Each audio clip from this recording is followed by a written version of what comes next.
سورۃ الفیل قرآن پاک کی 105ویں صورت ہے جو مکہ میں نازل ہوئی۔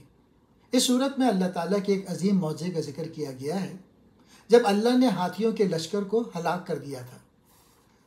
پہلا نقطہ، ابراہہ کا حملہ۔ یمن کے بادشاہ ابراہہ نے مکہ پر حملہ کرنے کے لیے ایک بڑا لشکر تیار کیا جس میں ہاتھی بھی شامل تھے۔ اس کا مقصد کعبہ، اللہ کے گھر کو تباہ کرنا تھا تاکہ لوگ اس کے بنائے ہوئے دوسرے عبادت خانے میں عبادت کریں۔ دوسرا نقطہ، اللہ کی مدد۔ جب ابراہہ کا لشکر مکے پر حملہ کرنے کے لیے آیا تو اللہ نے چھوٹے پرندے ابابیل کو بھیجا۔ یہ پرندے چھوٹے پتھر لیے ہوئے تھے جو انہوں نے ابراہہ کے لشکر پر پھینکے اور وہ ہلاک ہو گئے۔ تیسرا، لشکر کا انجام۔